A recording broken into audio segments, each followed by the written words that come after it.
Hi everyone, I'm Sal, co-creator of Salt and Pepper Productions, and I'm here with my friend Russ, whom I mentioned briefly in a previous video. Russ, thanks for coming on the channel today. Oh, it's no problem. Hey everybody, my name is Russ. So, a while back we had an interesting conversation via text message, and I thought it would be really interesting to make a video about it. So, a while back, Russ found some articles that discussed that the creators of the Yakuza games were interested in, or at least liked the idea of doing a sequel to Yakuza 0, which is the prequel game. Now, these articles are pretty old, and one of them even specified that these were just rumors, specifically that the creators just really liked the game Yakuza 0 and they like the idea of making a sequel, but I don't think there's any official plans to make one. It's just rumors and ideas, so there's probably not going to be a Yakuza 0 sequel or any new prequel games, but the articles got us thinking, should there be more prequel games, and if so, what could happen in them? Like, what stories could they explore in more potential prequel games? So, right off the bat, I'm going to say that I actually really like the idea of there being more prequel games to fill in the 7-year time gap in between 0 and the first chapter of Kiwami. And I think a lot of characters would actually benefit from there being more prequel games. I'll explain what I mean later on in the video. But Russ, what do you think? Yeah, I think there should be more prequels. With the series, after around the second game, that's when the Yakuza series got more complex with its storytelling and its writing and everything. However, with the first and second games, I'd say they're pretty simple. And they had a lot of simple characters that were made more complex in the prequels, in 0. And I feel like those characters could be made even more complex in more prequels, like maybe a sequel to 0, or even games that take place like maybe 40 years ago or 30 years ago from today, like maybe in the 1960s. Or whenever, So when you said that the prequel made characters from the other games more complex, which characters did you mean?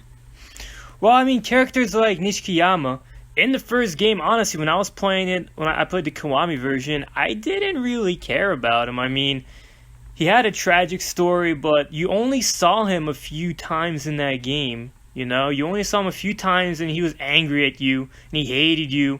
You got some flashbacks of him, of how he became that way, but honestly, you were sad at the end of Kiwami, but I just didn't care.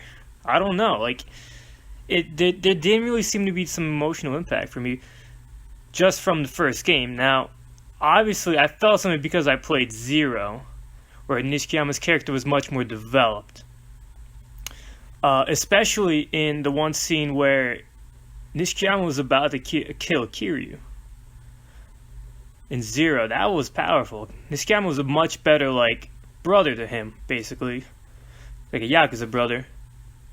And without 0, it wouldn't have been like that. Imagine all the Yakuza games came out, and there was no 0. There's only up to 6. You wouldn't know anything about Nishikiyama. You wouldn't know anything really about Majima as well. Majima was probably the number 1 character that got the most development out of anyone else. Anyone else. And I swear that without 0, Majima would still be a joke character that just would not be respected that much. So that's an example.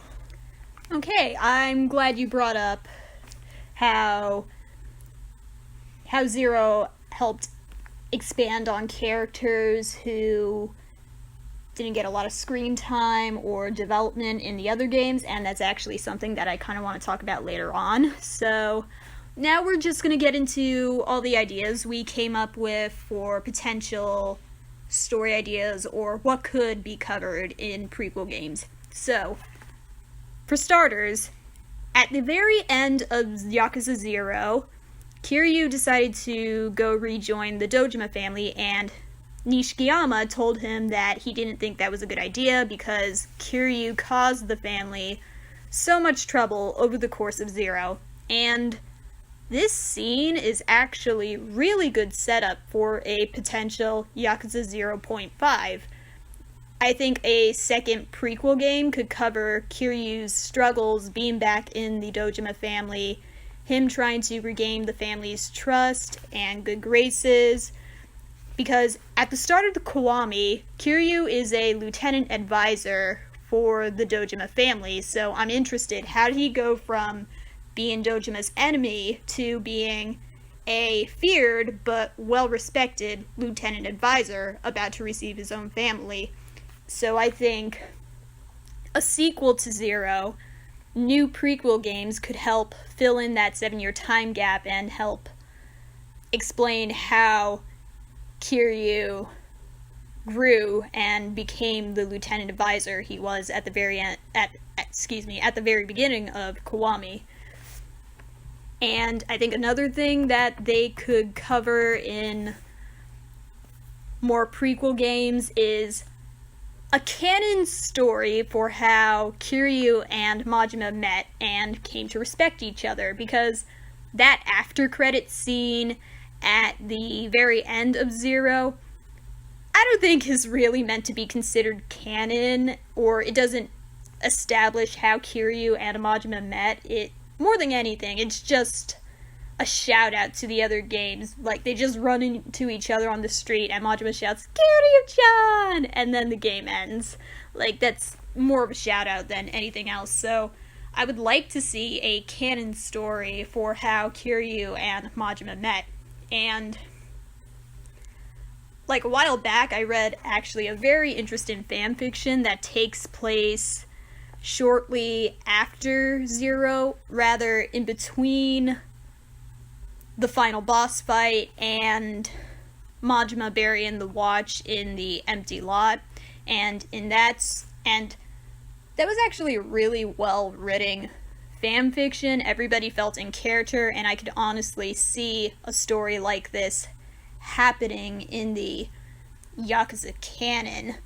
And it shows Kiryu and Majima meeting, how there's some tension between each other, but Majima is still, he's intrigued by Kiryu in the fanfiction because of his strength, but he also has some bitter feelings towards him because Kiryu and the others were getting Makoto for the empty lot, and Makoto went through so much because of that empty lot.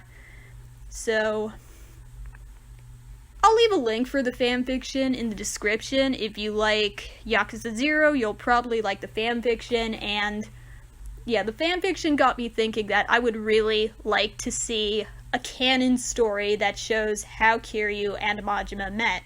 Like, where did that respect come from? Like, was Makoto and the fact that they were both connected to her a factor? Because it was in the fanfiction, but what about the canon? I'd like to know, like,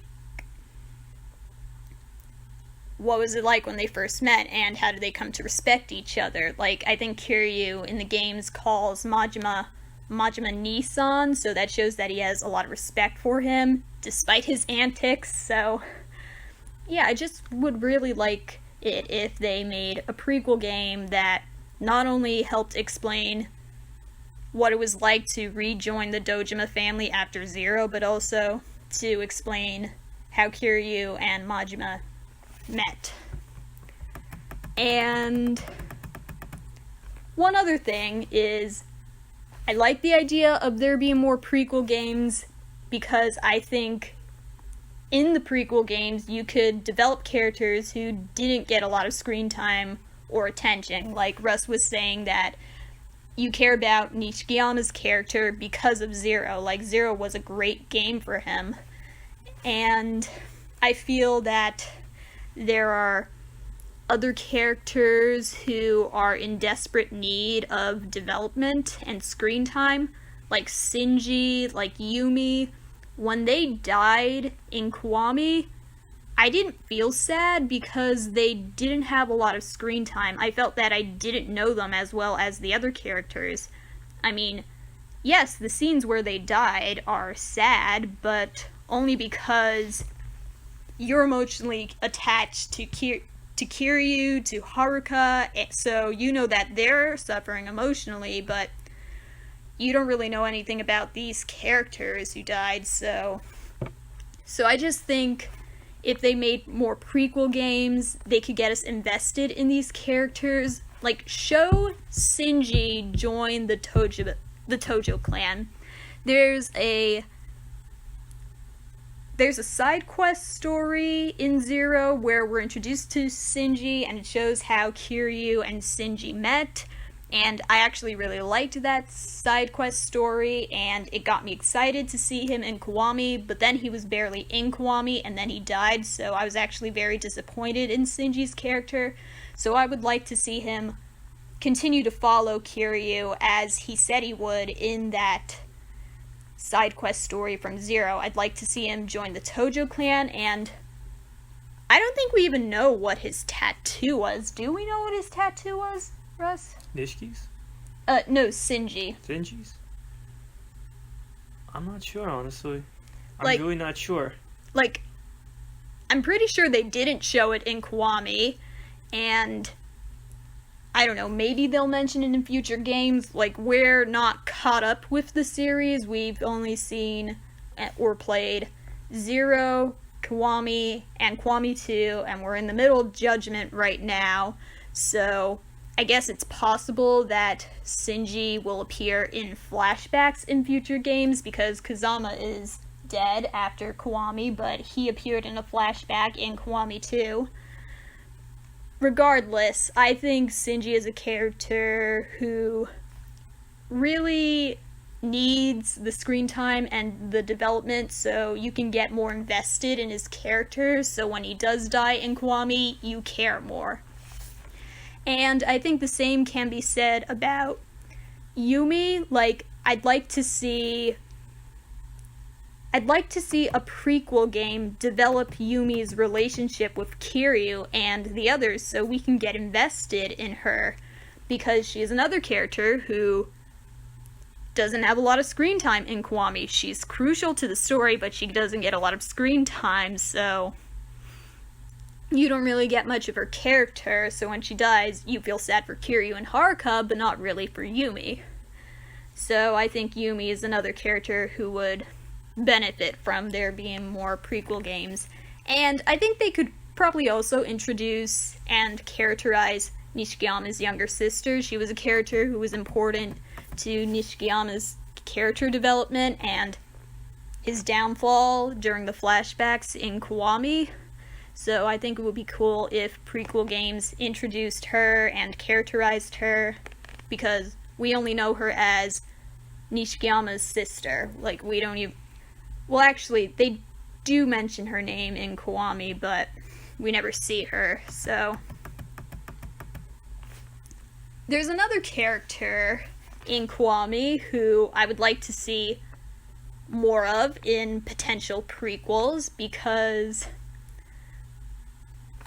So, Lao Cai Long, the Chinese mafia guy who tortured Kiryu in a flashback and then later kidnapped Haruka. I have mixed feelings about the flashback scene that introduces us to his character, because, okay, on one hand, it was cool because it provided some information on what took place during the 7-year time gap between Zero and the first chapter of Kiwami. On the other hand, it felt random because this is a character we've never seen before, a character we know nothing about. Like when Kiryu had that guy's face pressed against, I don't even remember what it was, but he was like, "Where's Haruka? Who took her?" And he goes, "Lao Cai Long," and then we're like, "Wait, who's that?" and then the flashback starts, and we're like, okay, this is a character we've never seen before. This is kind of cool, but also a little random. So, I think a potential prequel game, one that takes place closer to the events of Kiwami, could feature Lao Cai Long as a villain, so when he comes back in Kiwami, it's surprising and has impact. But right now, it just feels out of nowhere. And I think a cool idea to potentially do with him is, so we know that Shimano is willing to work with other groups and betray the Tojo clan to try to climb the ladder. We saw that in Zero, working with the Omi Alliance, and we saw that in Kiwami, where he is also working with the Omi Alliance, but also Lao Cai Long. So I think it'd be interesting if Shimano was working with him even back then, and maybe if Shimano actually had something to do with Kiryu being captured and tortured, potentially. I think that would be interesting. Oh, and there's another character, and this character was introduced in Kiwami 2, Koji Shindo, and he is the patriarch of the not the Majima family, the Nishikiyama family after Nishikiyama dies. And I remember when I watched Kiwami 2, I thought he had a lot of potential as a character to be very interesting, but then they killed him before they could do too much with him.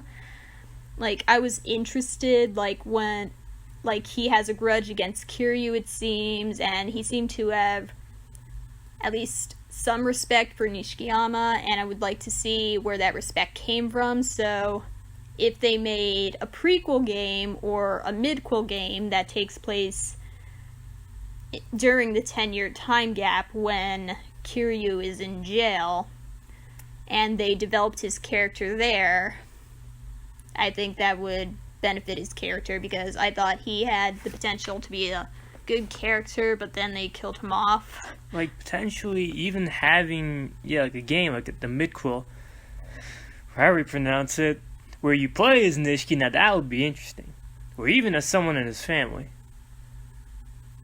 Yeah. Like Sal said, that 10-year gap in the first game is pretty extreme, and honestly, it doesn't feel like 10 years went by. I don't know how you felt, but when I was playing the game, it didn't feel like 10 years went by. Even though the intro, you get only a small glimpse of the game, still, it felt like not much has changed, at least in the city and with the characters, except for, Nishiki becoming different. I might be wrong. I don't have a great memory of the game, but that's just how I remember feeling. And it would be nice to have a game, or at least some sort of story to fill in those details, even though some people might think it's not necessary, which I guess in the grand scheme of things it's not necessary. I still feel like, because the first and second games were, I guess, the least popular because they were the first, especially the first two. The first two, because they were on the PS2, and especially in North America, nobody knew about these games, and they came out in 2005 when the PS3 was just about to come out. So those games have not that big of fan bases. It's more niche, more cult, more cult following. So I guess they felt like those stories didn't really matter. You didn't really need to go back to them, apart from Zero. So that would be interesting. So yeah, and I think maybe some other things they could cover in a potential midquel is, in the second game, we learned that Daigo Dojima had some history with Ryuji Goda, that Ryuji set Daigo up, and Daigo was in jail for several years. So I think maybe in a midquel game or any other kind of medium, it doesn't have to be a game, but any kind of story that covers the 10-year time gap would be interesting. They could cover what happened to Daigo in more detail, what exactly was, explain more about the incident that happened And something else that might actually be interesting to see is at the end of Zero, we learned that Kuze and Shibusawa were both arrested.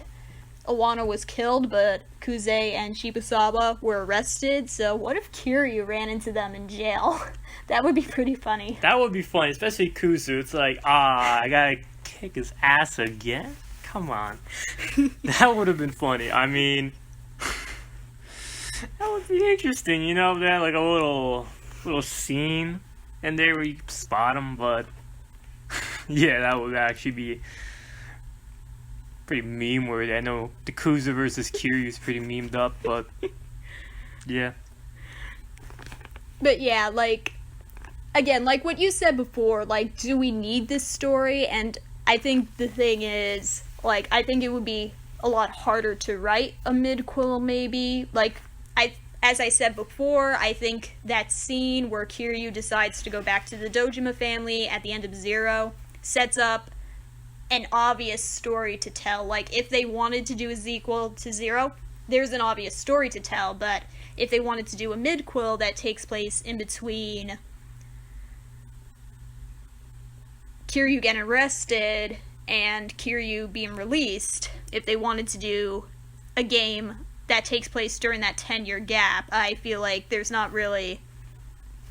It might be harder to come up with a story other than a bunch of random stuff that's happening, like, oh, we'll cover Shindo, oh, we'll cover Daigo and what happened between him and Ryuji, oh, we'll have Kiryu and Kuze fight in jail again. How many times do we have to teach you this lesson, old man? So, yeah, I feel like a midquel would be cool, but maybe it'd be harder to come up with a story for that. But, yeah. Okay, so I think there was one more idea we wanted to talk about. Well, it was actually Russ's idea, but Russ? Alright, so I had this idea when I was looking up information on the real life version of Kamurocho. I honestly forgot the name of what that part in Tokyo is. I was looking into it.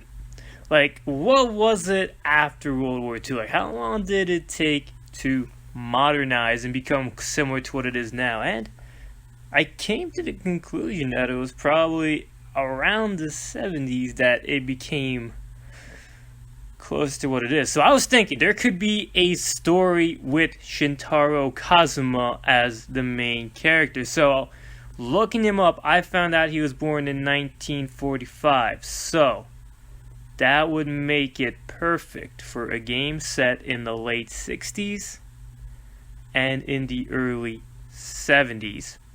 So I was thinking that this game could flesh out Kazuma's character pretty much completely.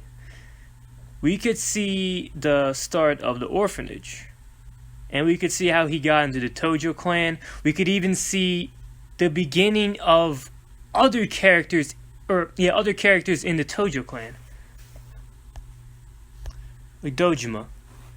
We could see like how they started off, who were the leaders back then and everything. But the idea that I had starts off with you playing as the guy who gets him into the clan. So that I'm going to say a little bit of a spoiler for Danganronpa V3. So if you guys are familiar with that game, stop this video right now, watch it later. But there are two protagonists in that game, and all the marketing said that it would be... What was her name? Kaede. It would be Kaede.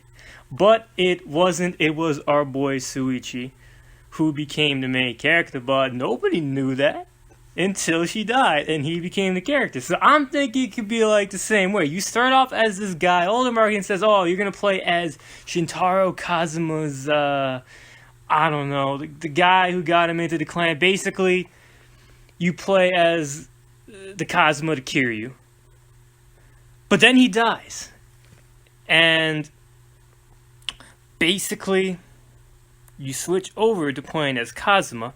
So I'm thinking, like, when Kazuma is young, he's hateful and a horrible person because of it. And I'm thinking, so in Yakuza and Judgment, you usually play as the good guys. You don't really play as, like, the bad guys. I mean, you're out there shooting people from a moving car and everything, but that still doesn't count as a death. Doesn't count as a kill. But you're out here beating people up, but you're still a good guy, you know? You're still, Like, the guys are attacking you. They're attacking you. You're not attacking them, you know? That's what it is. But what if there was a Yakuza game where you are the bad guy? Like, what if Kazuma was just a horrible dude, which we know he kind of was. Like, he was a hitman, and I think in Zero, the Tojo clan's acting second chairman said that Kazuma, well, he admired how dauntless Kazuma was, and he was like, I wonder if Kiryu will become a monster like him. So we'd be playing as a hitman, so to speak. Right. Like, our goal is to kill, or... Well, I don't know. You might have missions to kill. That could be a large part of the game. However, I feel like it would be a game where you are first and foremost a Yakuza and not a goody two-shoes Yakuza. Not the type of Yakuza to be helping out random people get their shoes shined or whatever. Helping Michael Jackson in the streets like in Zero. Like, I'm thinking like a more gritty story, because Judgment is a very gritty story, and I'm very happy they made it that way. Not saying that the other Yakuza games aren't, but this one felt really real. Sorry, I'm not going to say anything about that game, but besides for that, but yeah. I think that could be a pretty good idea for even a prequel to Zero. You play as Shintaro Kazuma. It could take place over decades, and it can end with basically him, or basically when Kiryu's a teenager. And I don't really know like when the best time would be to end it. Maybe when he creates the orphanage even and meets Kiryu first time. Potentially, yeah. But that's it for my idea. Okay, thank you for sharing that. I think that would be an interesting idea. So, I think that's everything I wanted to say. Any final thoughts before we end? I think that's it. I do hope that they do this. Zero was probably their best game by far, story and character-wise, and it's probably the only, not the only reason, but the major reason why Yakuza is really popular in America right now. So they would be dumb, I'm saying this right now, they would be dumb to not make another game that's set before the events of the first game, or even the Midquel. Okay, thank you. So, I think that's all we wanted to say. So, what do you think? Do you think there should be more prequel games in the Yakuza series? Do you agree with anything we had to say? Do you disagree with anything we had to say? Let us know in the comments section below. And if you have your own ideas, feel free to share them. And I think that's all we have to say right now. So, thank you again for watching the video. Feel free to check out our other videos if you're interested. And hopefully we'll see you again soon. Bye! Bye.